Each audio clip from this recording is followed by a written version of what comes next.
Desde el Museo de la Acuarela, aquí en Toluca, Estado de México, presenciamos la conferencia del maestro Everardo González, que nos dio una gran plática acerca de Miguel Ángel, su obra y el porqué de muchas de las cosas que él realiza en su vida. Así que no se pierdan el resumen.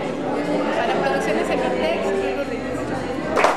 Pues muy buenas tardes, tengan todos, nos da mucho gusto que estén aquí reunidos para tener un evento más de la Sociedad de Amigos del Museo de la Acuarela.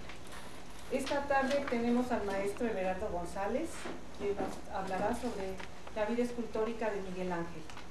Everardo González Alonso nace en Tlalmanalco, Estado de México, en donde de niño tiene su primer contacto con el arte, al admirar los arcos del convento de San Luis Obispo del siglo XVI y su capilla abierta de estilo plateresco y barroco. Graduado como maestro normalista en la Normal Superior de la Ciudad de México en el idioma inglés. Licenciatura en Mercadotecnia y Ventas en la Universidad Nacional. 3 cursos de Historia del Arte en el INBA. Historia del Arte y Personajes Históricos con el maestro Pablo de Ballester en el Instituto Helénico de la Ciudad de México. Historia de la Música e Introducción a la Ópera en la Escuela Nacional de Música de la UNAM con el maestro Pablo Melo. Diplomado, Ideas Estéticas de Freud con la doctora en Artes Teresa del Conde. Diplomado en el Foro de Arte Contemporáneo Latinoamericano de la Universidad del Estado de México. Historia del Jazz en la Biblioteca Benjamin Franklin de la Ciudad de México. Comunicación, Liderazgo y Oratoria en el Club Toastmaster de la Ciudad de México. Trabajó 6 años impartiendo clases en inglés en diferentes secundarias y preparatorias del Distrito Federal. Asimismo, trabajó 35 años en la compañía National Chemistry de la ciudad de Dallas, Texas, como gerente de ventas y mercadotecnia. Casado con la señora Consuelo Iracheta Senecorta. Tienen 2 hijos y 3 nietos. Reside actualmente en la ciudad típica de Metepec, Estado de México, dedicándose tiempo completo a la pintura. Bueno, esto es parte de lo que es Everardo González. Y ahora les pido que lo recibamos con un aplauso, por favor.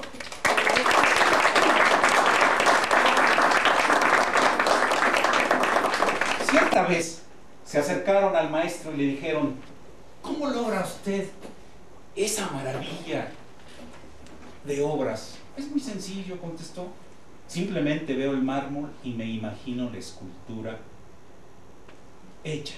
Y lo único que tengo que hacer es tomar mi cincel y mi martillo e ir encontrando la figura. Miguel Ángel, el hombre que luchó para que la escultura tuviera la altura en el idioma artístico. El hombre que luchó para que la escultura tuviera todo lo que nos ha dado. Pero antes de continuar, hablemos un poquito de la época que le tocó vivir el Renacimiento, movimiento que todos conocemos, que fue piedra angular en la historia del arte y que significó un movimiento artístico, político y cultural y que cambió radicalmente la historia de la humanidad. Fue entonces un movimiento histórico, además de una revolución. Una revolución estética, cultural y lógica en contra del catolicismo dogmático, limitado, místico, teocéntrico que había permanecido durante la época medieval. Si bien es cierto, no podemos satanizar al medioevo, porque si nos ponemos a pensar, el medioevo nos dejó los conventos románicos, nos dejó los mosaicos bizantinos, nos dejó los cánticos, las fiestas carnavalescas y sobre todo las excavaciones arqueológicas que ahí están. Pero volviendo al Renacimiento, este movimiento surge en el siglo XV y XVI y que lo han llamado el 480 y el 580. Les pido benevolencia a mi mal italiano y voy a tratar de castellanizar los nombres en italiano, ¿no? Para que sea mejor. Bien, este movimiento nace, como ustedes saben, en Florencia, aunque se va a Holanda y se va a Alemania principalmente, y la colita, perdón por el lenguaje coloquial, le tocó un poquito España. Bien, en la primera etapa, que surge a principios del siglo XIV, pues destacan en primer lugar ese monstruo de monstruos llamado Brunelleschi, que se ha dicho que si no hubieran existido los arquitectos, no hubiera hornacinas, no hubiera lugares donde poner las esculturas. Entonces, un aplauso vamos a darle a los arquitectos que se encuentran aquí.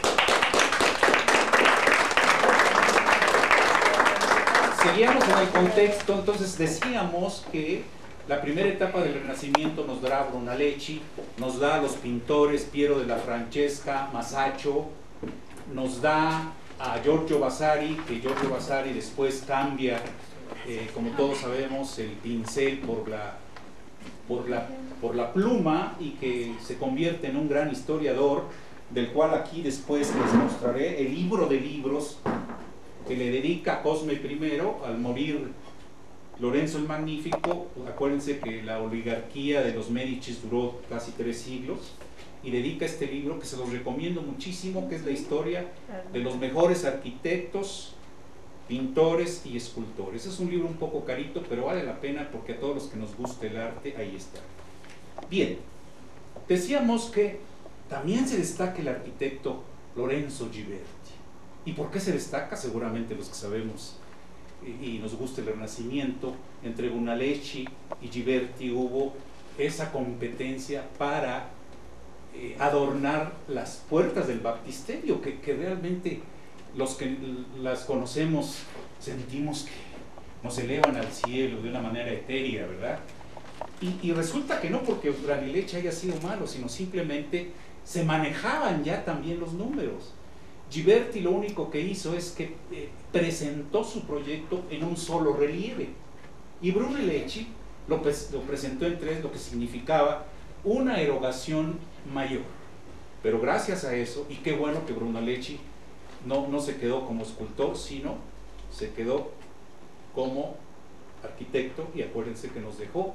Él fue el que por primera vez hizo la cúpula, porque en el medioevo se acordarán que los templos eran a más de iglesias y eran planos, y como premio la humanidad le dio su sepulcro en la Catedral de Santa María de Fiore, que todos los que conocemos pues nos deleitamos con eso, y los que no tienen oportunidad vayan a Italia.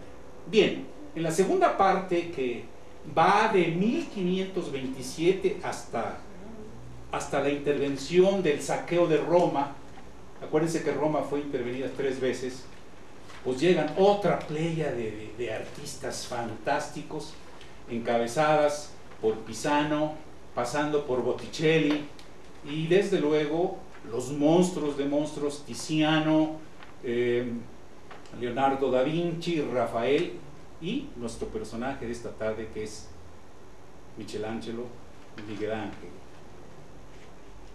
Florentino fueron sus principios.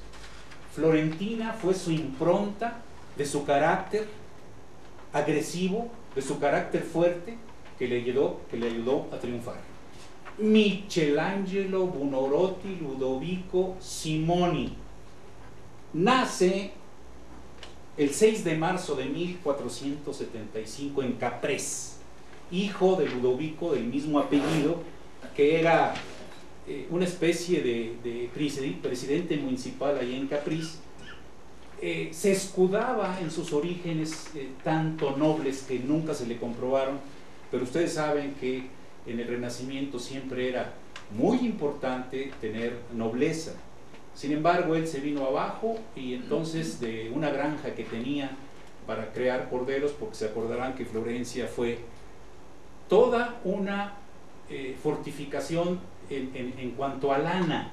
Es decir, el éxito de Florencia en el Renacimiento, hablando de comercio, se debe a que ellos produjeron lana. Desde luego, con los Medici, pues ellos eran los banqueros, ellos eran los prestimistas, etcétera, etcétera.